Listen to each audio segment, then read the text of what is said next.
Hitherto I had always been driven by people who at least knew how to drive, but in this place I was to get my experience of all the different kinds of bad and ignorant driving to which we horses are subjected, for I was a job horse, and was let out to all sorts of people who wished to hire me, and as I was good-tempered and gentle, I think I was oftener let out to the ignorant drivers than some of the other horses, because I could be depended upon. It would take a long time to tell of all the different styles in which I was driven, but I will mention a few of them.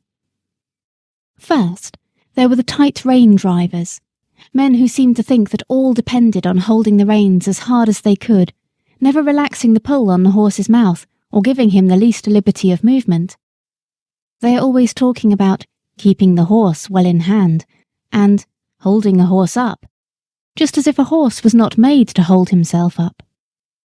Some poor, broken-down horses, whose mouths have been made hard and insensible by just such drivers as these, may perhaps find some support in it. But for a horse who can depend on his own legs, and who has a tender mouth and is easily guided, it is not only tormenting, but it is stupid. Then there are the loose rein drivers, who let the reins lie easily on our backs, and their own hand rest lazily on their knees. Of course, such gentlemen have no control over a horse, if anything happens suddenly. If a horse shies, or starts, or stumbles, they are nowhere and cannot help the horse or themselves till the mischief is done. Of course, for myself I had no objection to it, as I was not in the habit of either starting or stumbling, and had only been used to depend on my driver for guidance and encouragement. Still, one likes to feel the rein a little in going downhill, and likes to know that one's driver is not gone to sleep.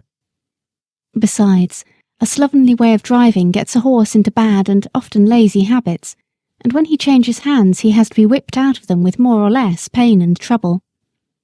Squire Gordon always kept us to our best paces and our best manners. He said that spoiling a horse and letting him get into bad habits was just as cruel as spoiling a child, and both had to suffer for it afterward. Besides, these drivers are often careless altogether, and will attend to anything else more than their horses. I went out in the phaeton one day with one of them. He had a lady and 2 children behind. He flopped the reins about as we started, and of course gave me several unmeaning cuts with a whip, though I was fairly off. There had been a good deal of road mending going on, and even where the stones were not freshly laid down, there were a great many loose ones about. My driver was laughing and joking with the lady and the children, and talking about the country to the right and the left, but he never thought it worth while to keep an eye on his horse, or to drive on the smoothest parts of the road. And so it easily happened that I got a stone into one of my forefeet. Now if Mr. Gordon, or John, or in fact any good driver, had been there, he would have seen that something was wrong before I had gone 3 paces. Or even if it had been dark, a practised hand would have felt by the rain that there was something wrong in the step, and they would have got down and picked out the stone. But this man went on laughing and talking, while at every step the stone became more firmly wedged between my shoe and the frog of my foot. The stone was sharp on the inside and round on the outside, which, as everyone knows, is the most dangerous kind that a horse can pick up, at the same time cutting his foot and making him most liable to stumble and fall. Whether the man was partly blind or only very careless, I can't say, but he drove me with that stone in my foot for a good half-mile before he saw anything. By that time I was going so lame with the pain that at last he saw it and called out, "Well, here's a go. Why, they have sent us out with a lame horse. What a shame." He then chucked the reins and flipped about with the whip, saying, "Now then, it's no use playing the old soldier with me. There's the journey to go, and it's no use turning lame and lazy." Just at this time a farmer came riding up on a brown cob. He lifted his hat and pulled up. "I beg your pardon, sir," he said, "but I think there is something the matter with your horse. He goes very much as if he had a stone in his shoe. If you will allow me, I will look at his feet. These loose scattered stones are confounded dangerous things for the horses." "He's a hired horse," said my driver. "I don't know what's the matter with him, but it is a great shame to send out a lame beast like this." The farmer dismounted, and slipping his rein over his arm at once took up my near foot. "Bless me, there's a stone! Lame? I should think so."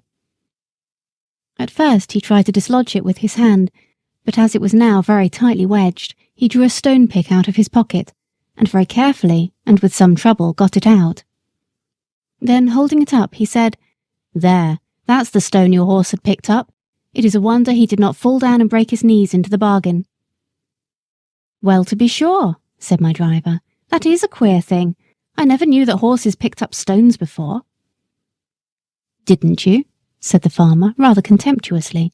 "But they do, though, and the best of them will do it, and can't help it sometimes on such roads as these. And if you don't want to lame your horse, you must look sharp and get them out quickly. This foot is very much bruised," he said, setting it down gently and patting me. "If I might advise, sir, you had better drive him gently for a while. The foot is a good deal hurt, and the lameness will not go off directly." Then, mounting his cob and raising his hat to the lady, he trotted off. When he was gone, my driver began to flop the reins about and whip the harness, by which I understood that I was to go on, which of course I did, glad that the stone was gone, but still in a great deal of pain. This was the sort of experience we job horses often came in for.